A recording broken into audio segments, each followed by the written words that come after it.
Shalom. So we are here with Nesher, and Nesher is it's your username, which means actually vulture, but gets translated as eagle.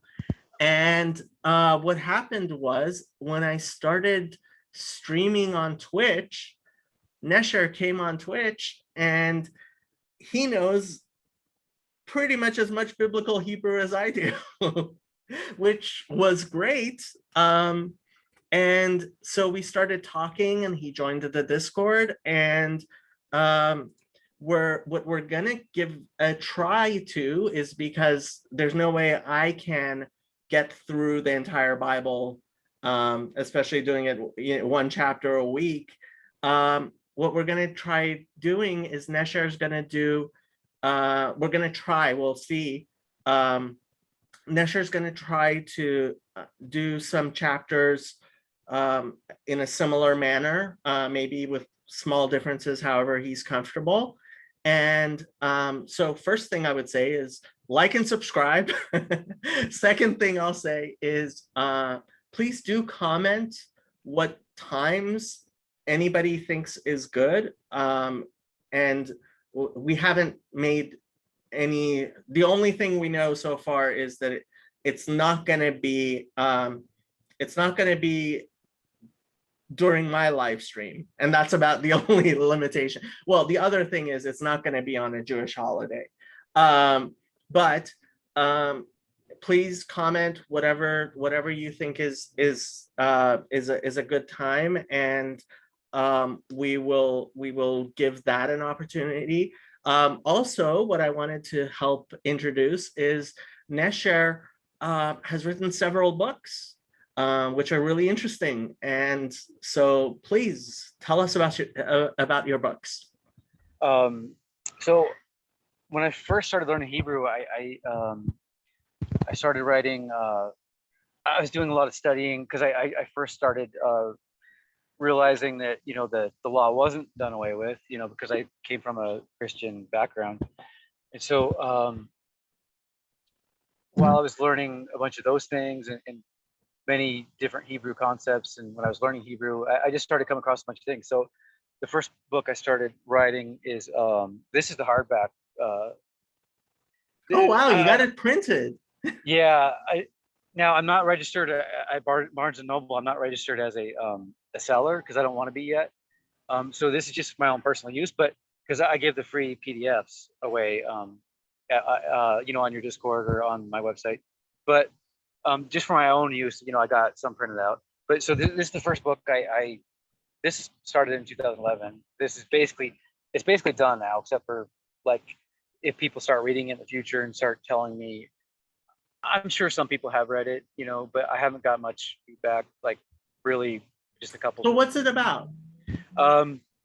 So it's about mostly proving that the Bible is, from God. How do we know which books should be in the Bible? Like which books shouldn't be in the Bible, like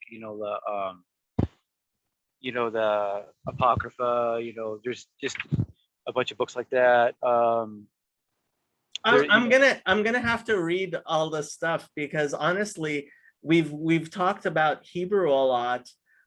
We haven't really discussed too much about our various theologies, and it's interesting. I think we have a very similar way of looking at the Bible, in that we both believe that the Bible is true and that we should engage it together. But beyond that, you come from a very different background. Like you said, you come from a Christian background.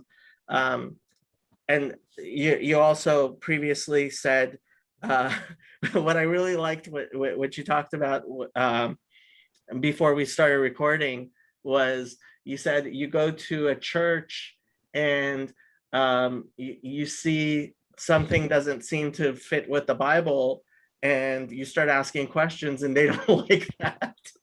Right. if you don't like, if you don't agree with their pet peeve doctrine or their favorite doctrine, yeah, they don't like it if you ask questions.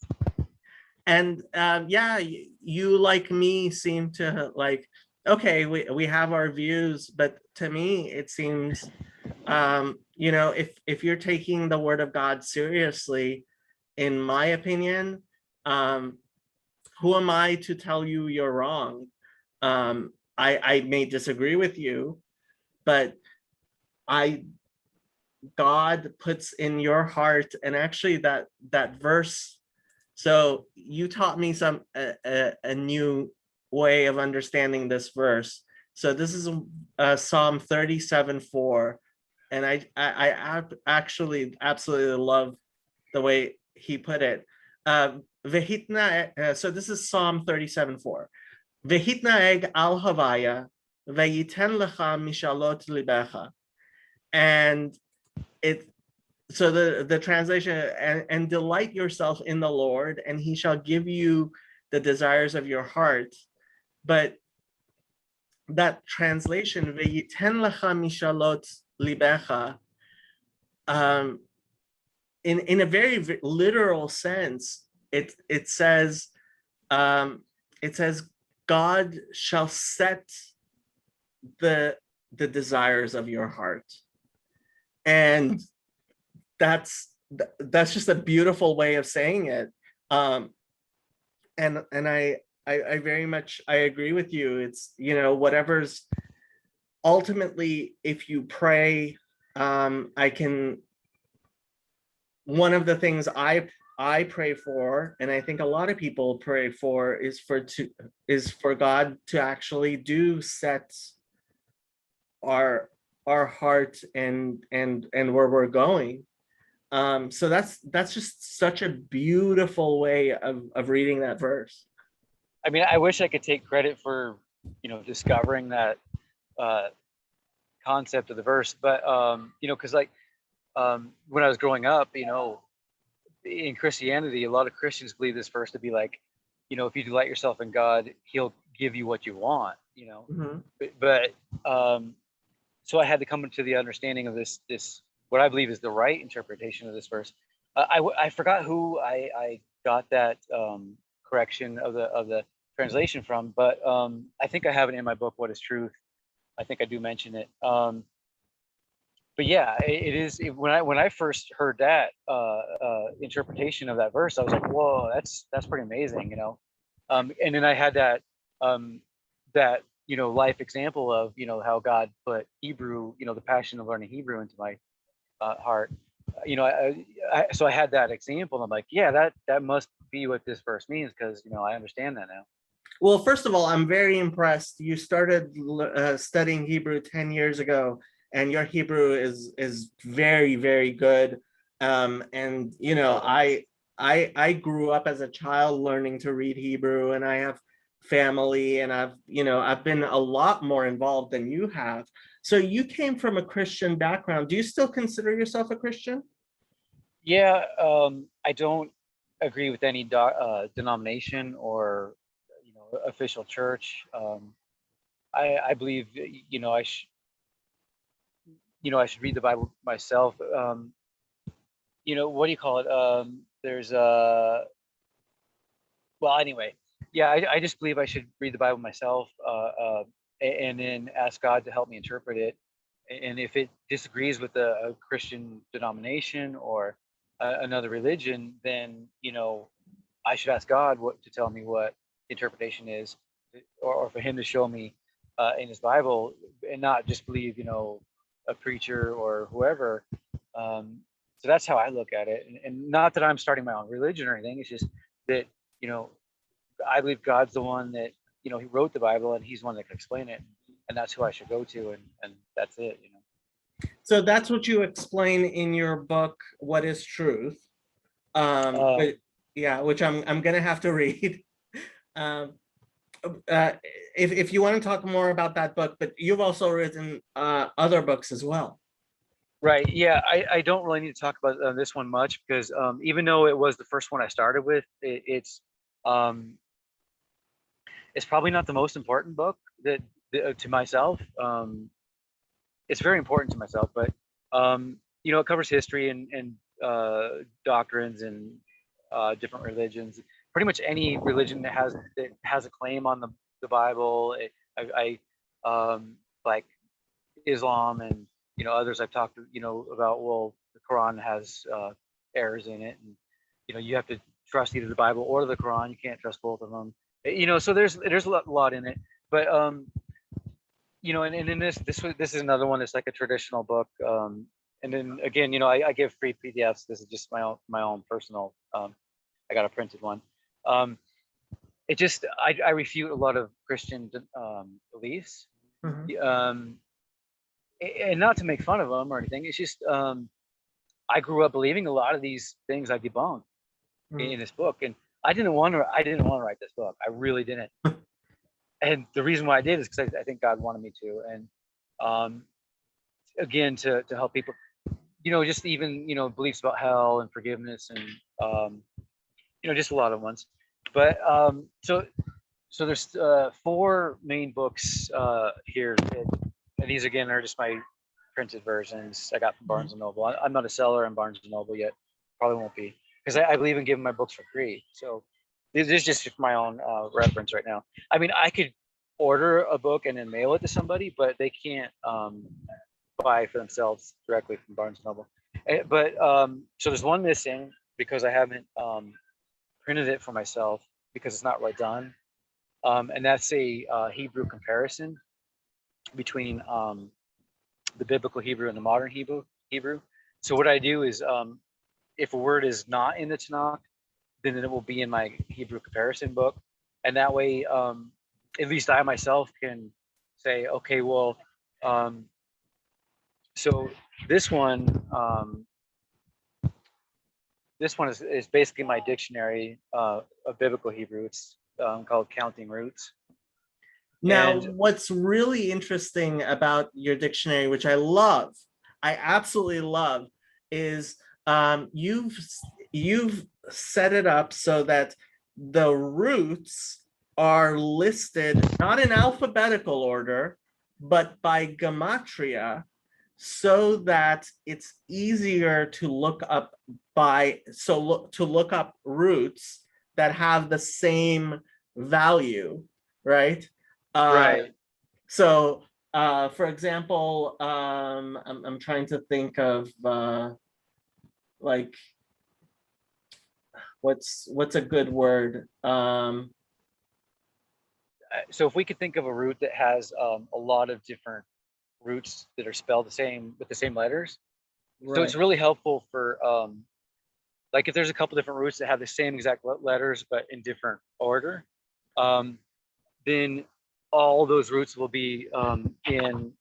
So you know, I don't know if this is how readable this is, but um, so for a given number, it's going to show all those roots in that number, gematria number, because they're all going to have that same value, but they're going to be next to each other. So one thing it did help me to do was when I was writing my vocabulary book. Mhm. Um, when I show a root in my vocabulary book, I'll show other roots that you might confuse it with. And so this dictionary, the counting roots, it helped me to easily see the ones you can confuse it with, the ones that are spelled the exact same way but different order. And so in my vocabulary one, I like to show the ones you might actually confuse it with, so that it helps you learn better. Um, so that's one, you know. But anyway, just putting the root, and then I put any noun that comes from that root along with that root. So instead of looking up ruach, for example, um, it's not listed under ruach. It's listed under I think the root is rook, or maybe re, because I think it's reek, our resh yod hate is That would be 218. yeah. I let me just look real quick, because I don't remember if I listed them both under resh vav hate, or if I had them separately. So let me look under So so either. 214 or 218.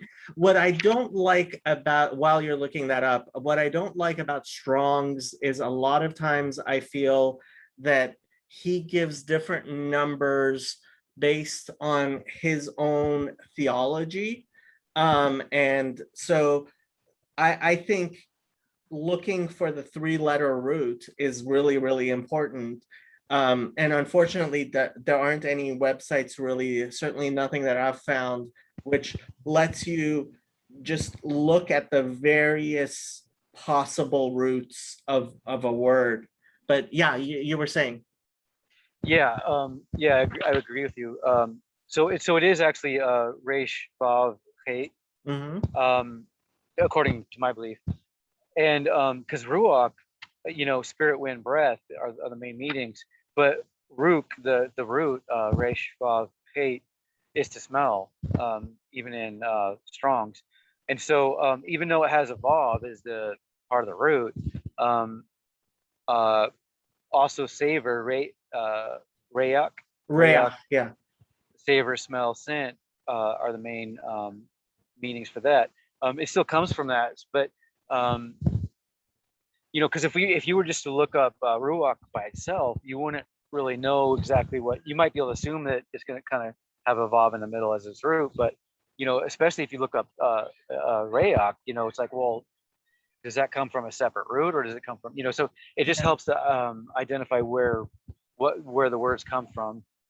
Yeah, it's funny. So when I first started my uh, things, what I suggested to people was to basically do exactly what you're doing, which is, write down which three-letter root they think each word means. And yeah, it honestly, I mean, I have to say it just seems like God is so working in this. Like we just saw each other on Twitch.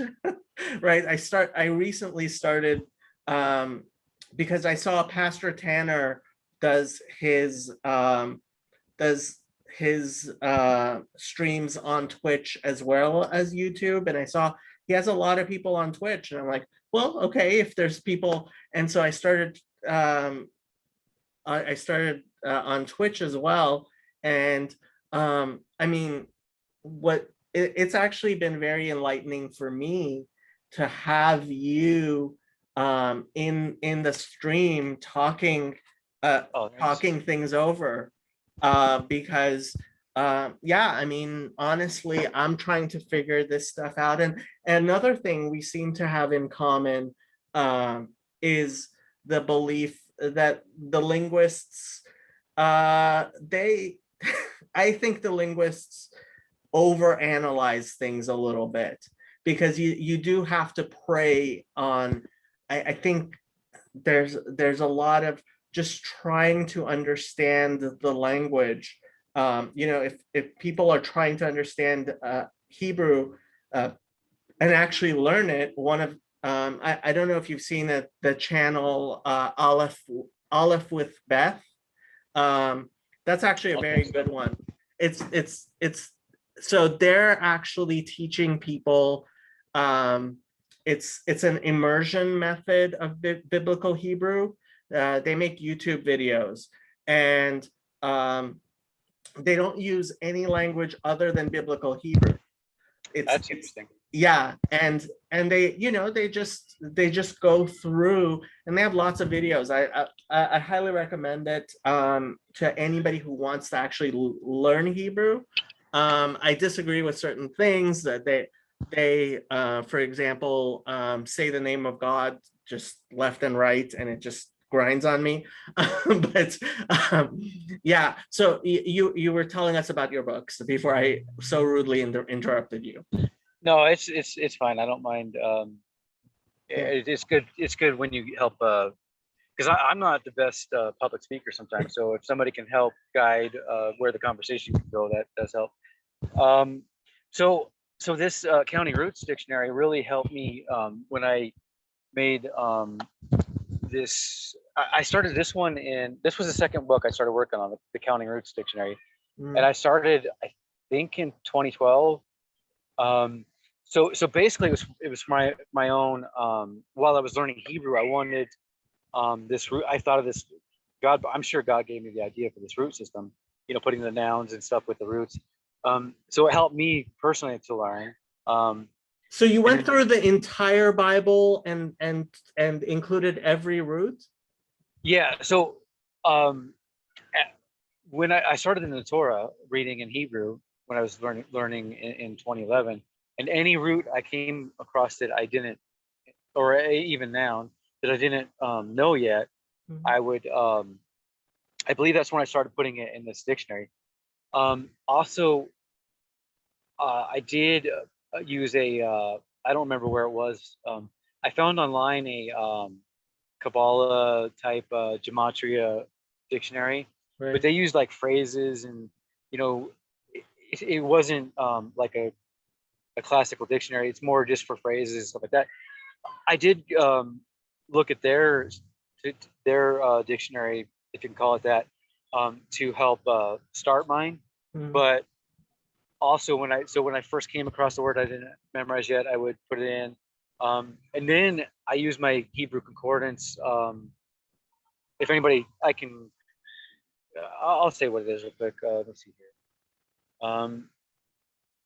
It's called The Englishman's Hebrew Concordance of the Old Testament by George B.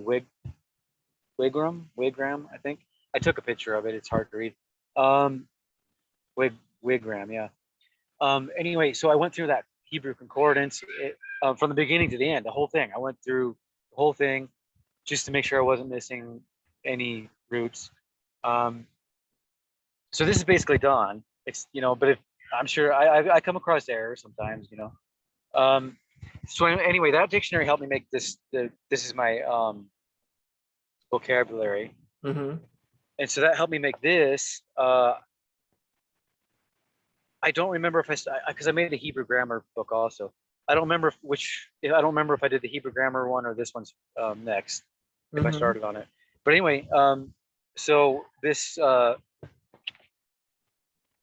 one I do a day system, like a 30-day system.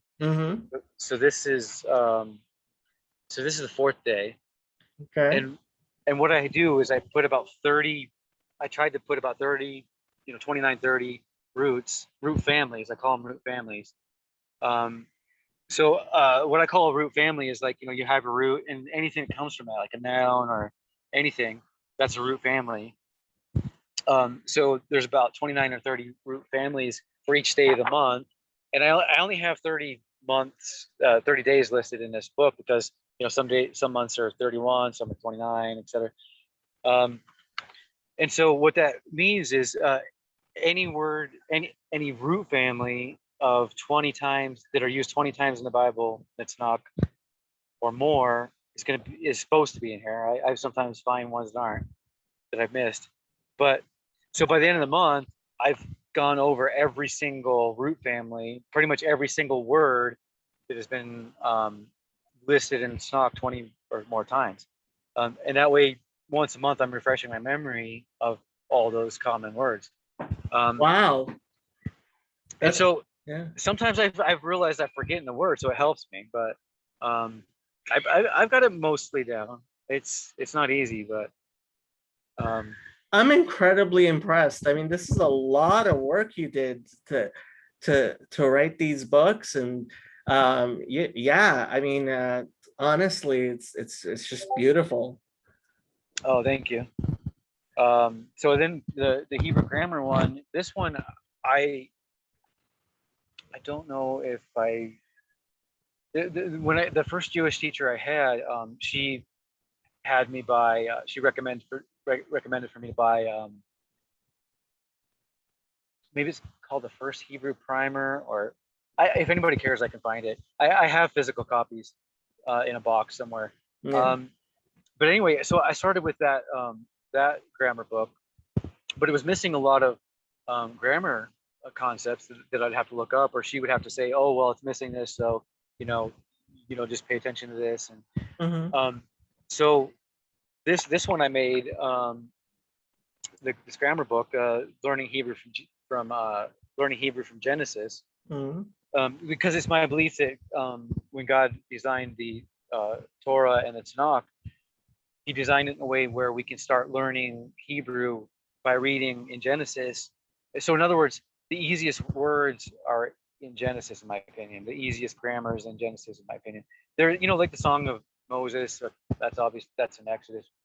But I mean, there's more difficult portions in Genesis, but for the most part, I believe that God made it so that if we start in Genesis learning Hebrew, it's not going to be as hard as if we start in Jeremiah or Isaiah, or it's going to be really hard. And I mean, Right. there's Psalms can be hard, um, even now, because me and Jacob have I did enjoy going through with you, Psalms 19 and uh, um, last time, and because there, like if one of us, like there was a couple words neither one of us knew how to translate it, and we are just like, well, maybe King James is right, or maybe you know, uh, you know, the different commentators are right, But I like it's nice to have somebody else their input to get their input, saying, well, maybe it means this, and Yeah. um, but anyway, so this, so I based this off of that first grammar book, but also added in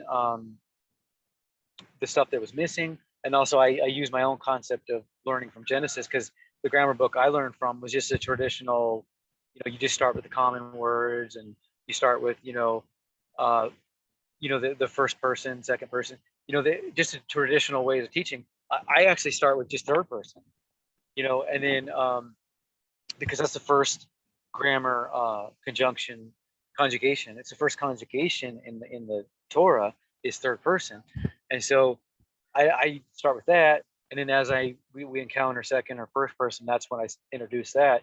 So I just introduce the words and concepts as they come in Genesis, and not just based on what's popular or whatever. That's really interesting. I never really noticed that the first verb in the Bible is in the simplest form. Bara is how. So if you look in a standard Hebrew dictionary, words are listed in third person call um, third person call perfect, right? Avar. So Right. that's how you would find the word bara, right? With that root, bet resh aleph, the way you would find it in a standard Hebrew dictionary is by putting it into that form. And yeah, I mean that's very interesting. I can think of many secular reasons why these things would come together, how you're describing it. For example, that Genesis may have been one of the oldest, and so it has more primitive Hebrew, and the fact that the Hebrew that is in the Torah is one in which all the subsequent uh,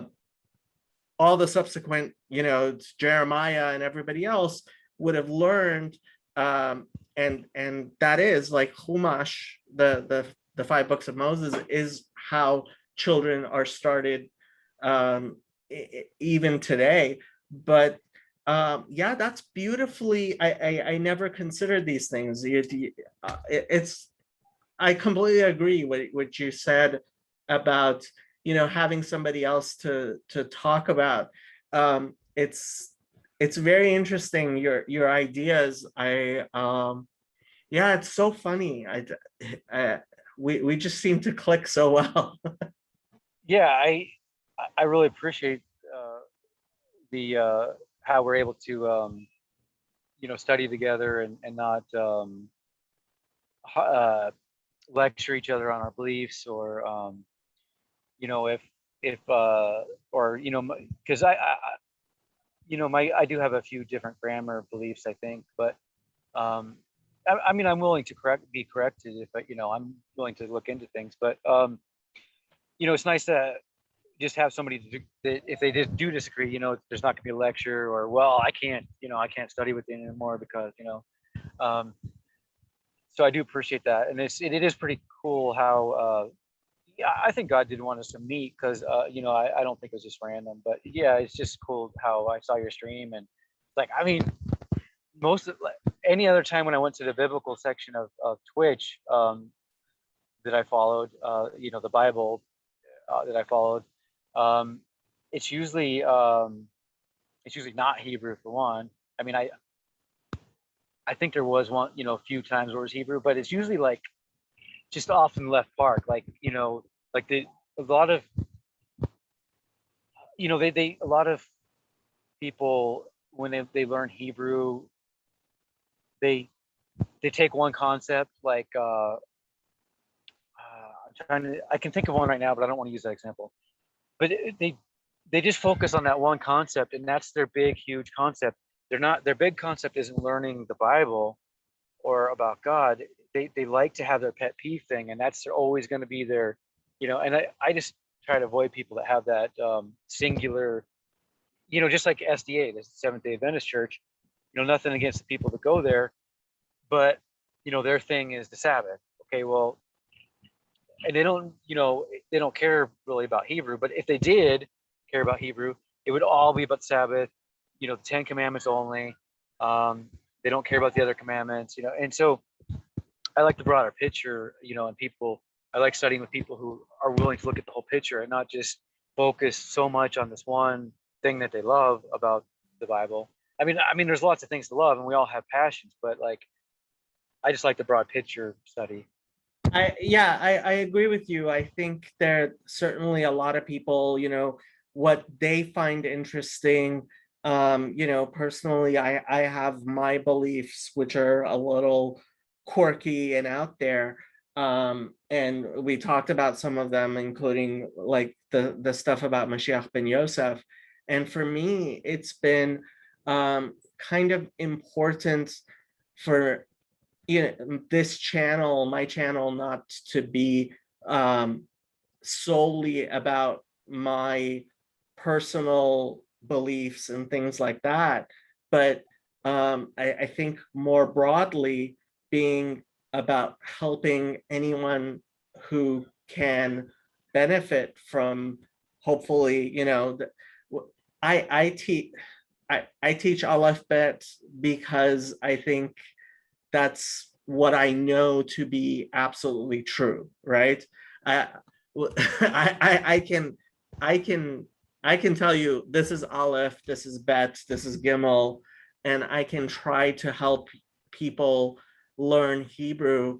But as far as like this is this concept in the Bible or that concept in the Bible, first of all, I think that the very most important things the Bible just says to us clearly, right? Right.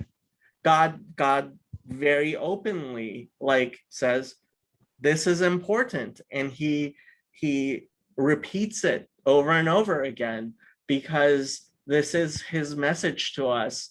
And I don't think God is hiding things from us, which a lot of people do. They think that things are hidden in the Bible, and it's like, Right. yeah, no, I think if God wanted to tell us something, he would. Yeah, I think it's, you know, I view God as our father figure, and it's like if if a father on earth, were to have certain rules of the house that were vague, and like you had to like search to find the rules, and then you break one, if a child breaks one, it's like, and then they get in trouble, it's like, well, you didn't even explain it to me, you didn't, but you know what I like about God is he does, it's like like you said, he repeats himself and he explains it, pretty, pretty well in simple to understand language. And so we don't have an excuse, if we do something wrong, we can't say, well, you didn't tell us, or you didn't explain it, or we have no excuse because it's explained, it's there, it's repeated, it's, that's what I Yeah, like. yeah, yeah. And sometimes it's a little too clear. Yeah, It can be like, yeah, God, I know I'm not supposed to be doing this. right, right. um, yeah, so did we go through all your books?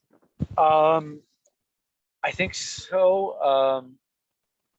I'm The just so impressed you wrote books. I keep on meaning to like you know, the idea of actually making a dictionary like you did is you know, it's beautiful, and I'm just so impressed. Oh, thank you. Yeah, I did mention my Hebrew comparison one. I That's the current one I really want to get done. I mean, it's how many pages is it now? It's like I just started using a dictionary to compare to make sure I didn't miss any words. It's called, well, this isn't the official. It's called a comprehensive etymological dictionary of the Hebrew language for readers of English.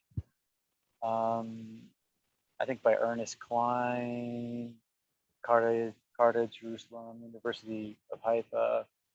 Anyway, but yeah, so I started I found it for free, so I started using this dictionary. There's a lot of definitions I don't agree with, and there's a lot of Talmud or Aramaic definitions that I haven't studied myself and I can't verify, and so I don't use them. So not that they're wrong necessarily, but it does, the ones I do like. So when I come across a word in this dictionary, I'll use a modern, like a translator online, because my whole goal is to put the modern Hebrew words in this Hebrew comparison dictionary, um, specifically the words that are not in the Tanakh. So that way, essentially, once this is done, um, I will essentially have a complete complete Hebrew dictionary, but in two parts. You know, so it'll be the modern and the biblical. You know, so the counting roots will be the biblical part of the dictionary, and then this Hebrew comparison would be the modern.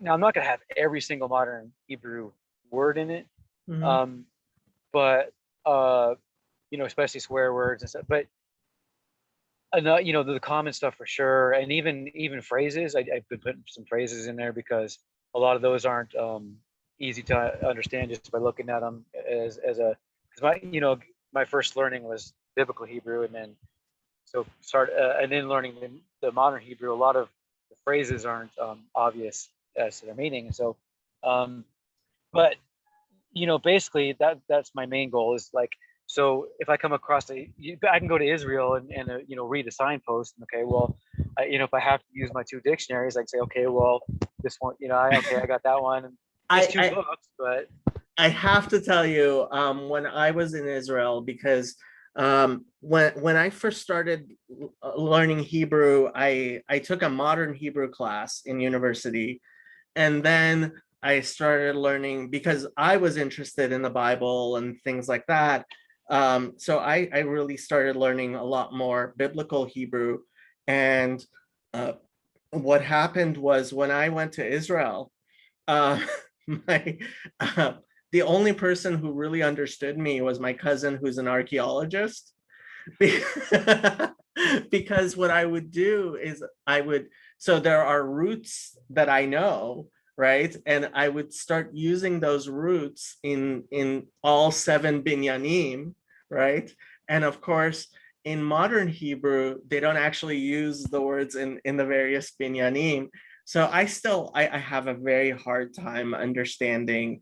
I can't pick up a Hebrew newspaper article and read it. Like it's way beyond me, especially because part of the problem I have is there's so many loan words from English that sometimes I'm trying to understand. I'm like trying to pick through a word as if it's Hebrew, and then I realize, oh, this is an English word, like, I don't know, blouse or something, you know. It's like, oh.